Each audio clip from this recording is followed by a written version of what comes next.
Olá, e hoje o Espaço Acadêmico está muito interessante, abordando uma profissão que está sendo muito valorizada e os profissionais muito procurados. Vamos falar sobre nutrição.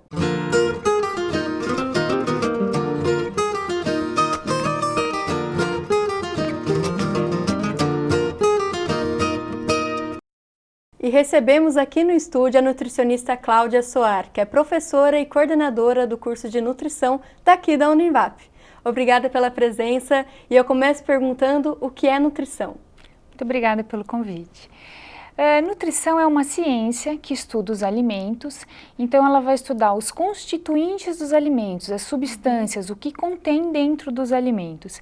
E estuda também como é que é o funcionamento desses alimentos no nosso organismo.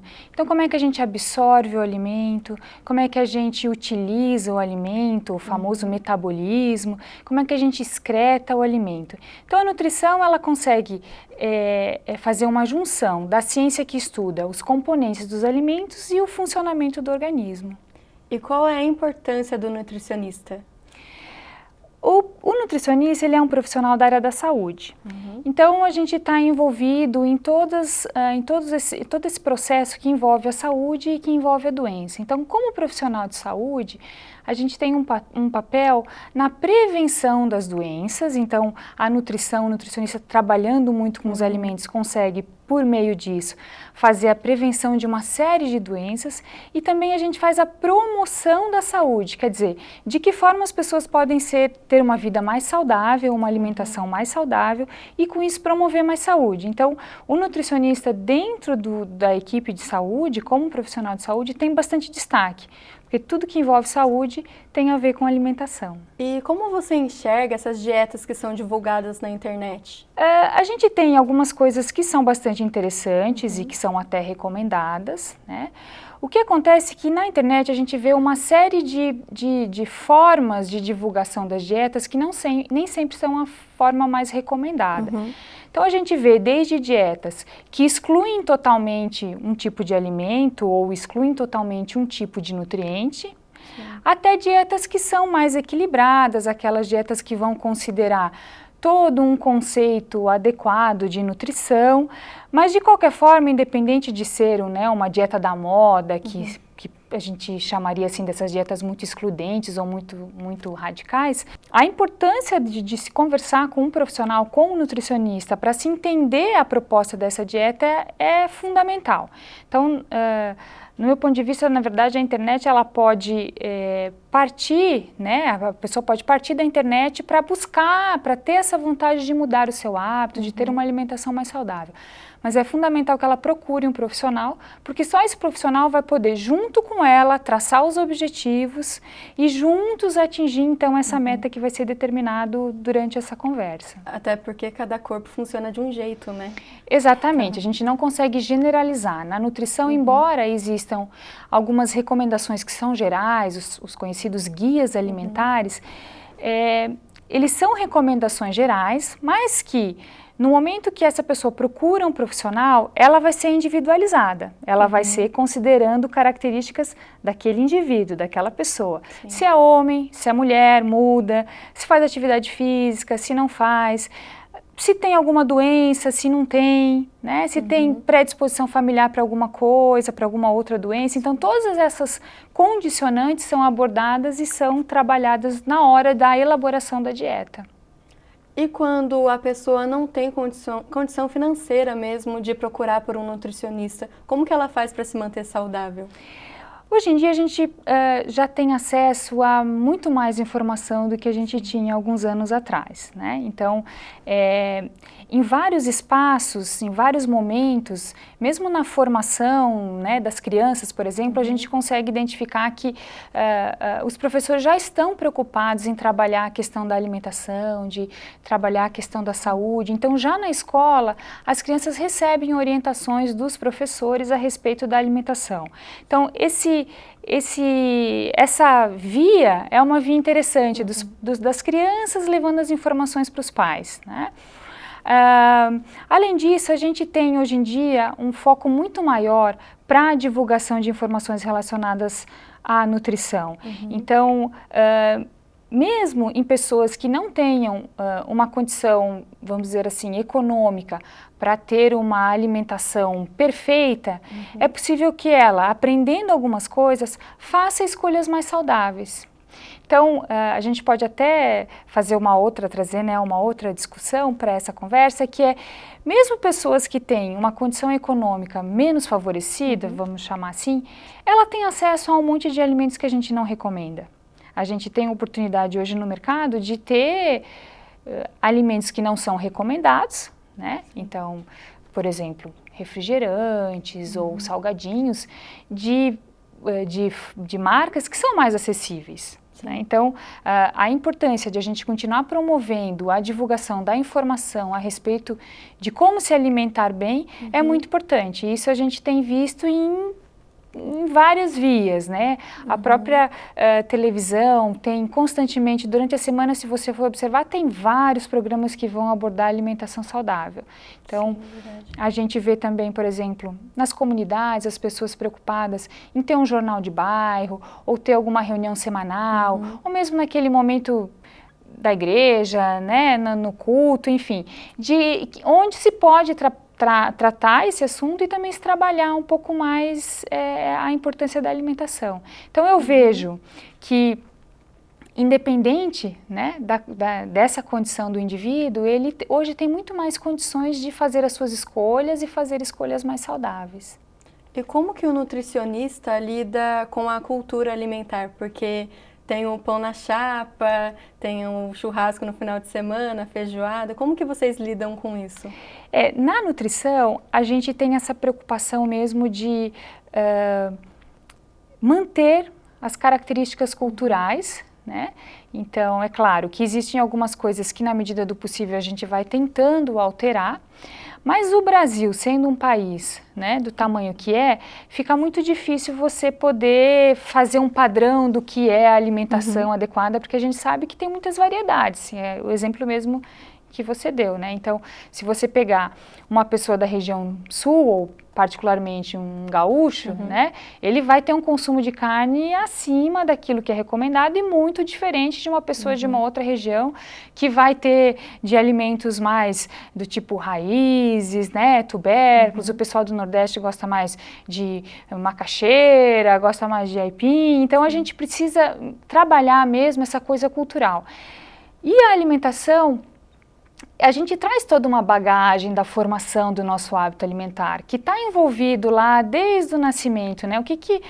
Qual era o hábito alimentar da minha família desde que eu nasci, da cultura em que eu estou inserida, se eu vivo na cidade, se eu vivo numa região rural, a minha alimentação também já sofre variações, né? Então, nesse momento da busca e da consulta ou da entrevista com o profissional, a gente vai tentar respeitar, na medida do possível, né, essa questão cultural, e a gente vai, dependendo da situação, até propor algumas negociações. Então, vamos manter esse pão na chapa, mas vamos diminuir ao longo da semana e vamos trocar por um outro alimento, até que vai se criando um outro hábito e vai se modificando até questões culturais e até de coisas que são tabus alimentares, que as pessoas acham: não posso comer isso com isso, o famoso leite com manga, né? Que tem todo um contexto cultural, né? Uma explicação lá da época da escravidão. Então, essas coisas que muitas vezes são tabus e que a gente precisa explicar e ir convencendo as pessoas da importância de fazer essas alterações. E o fast food, ele realmente é um vilão? A gente precisa fugir dele a qualquer custo? De forma geral, sim. Então, o que a gente observa nesses produtos ou nesses alimentos, né, esses alimentos rápidos, ou fast food, como a gente conhece? Normalmente, eles são alimentos que eles têm uma alta densidade calórica. O que quer dizer isso? São alimentos que, mesmo em porções muito pequenas, têm uma concentração muito alta de calorias. Então, eu tenho um exemplo bem interessante que eu comento com os meus alunos, de um sanduíche muito famoso, e que, se a gente for analisar o consumo de um único sanduíche desse, uma criança de 10 anos, ela já consome mais da metade do que ela deveria consumir de calorias ao longo do dia. Mas vamos considerar que ela vai comer várias outras coisas ao longo do dia, né? E esse exemplo ele se estende para a maioria dos outros produtos com essas características. Então, além de ele ser muito calórico, ele normalmente tem uma alta concentração de sódio, que é muito prejudicial, que está muito relacionado com a hipertensão e com as doenças cardiovasculares. Uma alta concentração de gorduras, e gorduras que não são aquelas gorduras que a gente chama de gorduras boas, são as gorduras ruins, né, as gorduras normalmente saturadas que estão lá nas carnes, ou aquelas que a gente conhece hoje como gorduras trans, que são aquelas que dão aquela crocância dos biscoitos, né, e dos salgadinhos, enfim. Então, todos eles têm uma concentração desses produtos bem acima do recomendado. Então, isso quer dizer que, se isso for um hábito, se essa pessoa ou se essa criança, o que fica mais perigoso ainda, né, tiver o consumo disso com muita frequência, diariamente, 4, 5 vezes na semana, a gente já sabe que isso vai ser bastante prejudicial. A possibilidade de ela já desenvolver uma doença que até poucos anos, doenças que até poucos anos eram características só de pessoas adultas, a gente já vê hoje em crianças com que a gente chama de dislipidemia, que são aquelas crianças com colesterol alto, com as frações do colesterol, né, o LDL alto, o colesterol bom, que é o HDL, muito baixo, tem níveis de pressão arterial já elevados, são obesas, estão acima do peso, e aí envolve várias outras questões, né, por essa criança já apresentar essas doenças todas já na infância. Na verdade, falar sobre obesidade infantil vai muito além de falar só da alimentação. Então, a gente tem vários componentes aí envolvidos, né? A gente tem uma alteração muito importante no estilo de vida das pessoas. Então, há 20, 30 anos não era comum que as mulheres trabalhassem fora, então as mulheres ficavam em casa, com isso elas tinham mais tempo para preparar os alimentos, elas davam mais atenção para os filhos. Eu falo a mulher, mas isso pode ser o contrário, podia ser o marido também, né? Então, os pais, eles estão muito mais tempo fora, as crianças estão sozinhas ou muitas vezes sendo cuidadas por pessoas que talvez não tenham conhecimento ou que não vão cuidar como seu filho, né?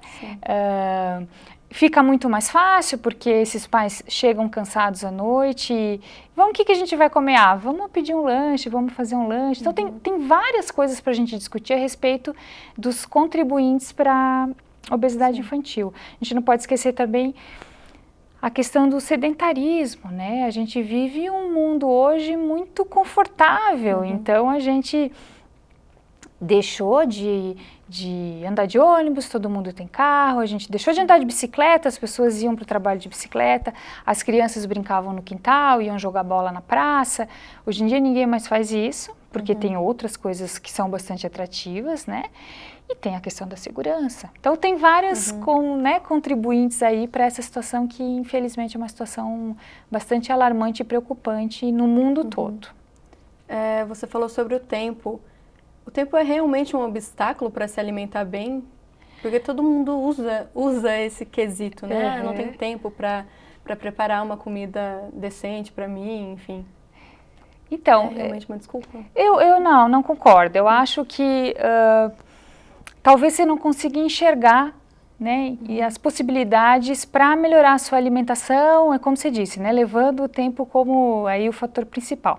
Mas a gente tem uma série de coisas que a gente pode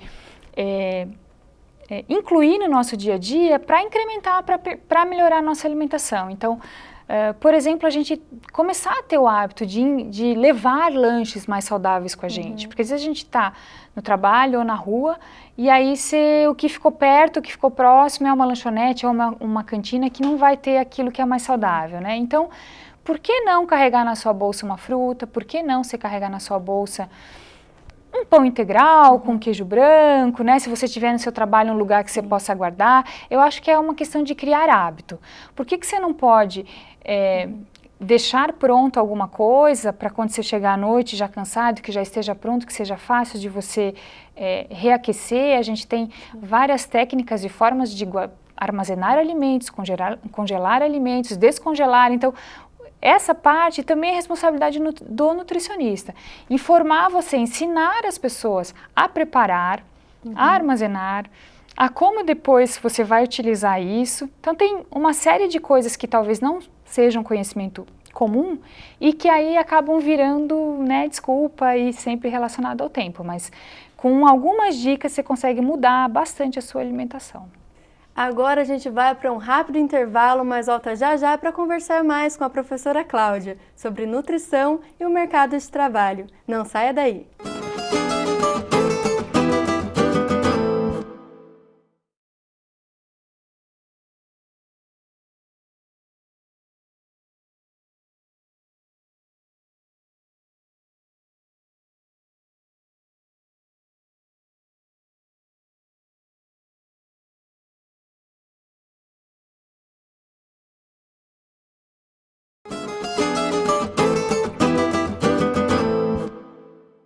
Estamos de volta com o Espaço Acadêmico, conversando hoje sobre nutrição com a professora Cláudia. E Cláudia, eu começo esse bloco perguntando para você, como tornar os alimentos mais saudáveis e interessantes? Isso é um senso comum, as pessoas às vezes fazem essa relação, né? Que é saudável, então ele não é muito saboroso, ele não é muito interessante. Na verdade, o que a gente costuma trabalhar com as pessoas é que alimentos saudáveis também são saborosos e também são interessantes, né? Até porque eles trazem uma série de benefícios para a gente. O que a gente tenta transmitir e reforçar, então, a informação é que você precisa ter uma alimentação colorida, variada, e aí para a gente conseguir atingir esse objetivo, a gente vai introduzindo aos pouquinhos esses alimentos, se essa pessoa não tem isso como hábito. Então, o que acontece? Às vezes, a gente precisa que a pessoa comece aos pouquinhos. Então, vamos dar um exemplo onde ela precisa aumentar o seu consumo de hortaliças. Mas ela não vai passar a comer brócolis amanhã, porque não é um hábito dela, né? Então, o que a gente pode fazer com brócolis?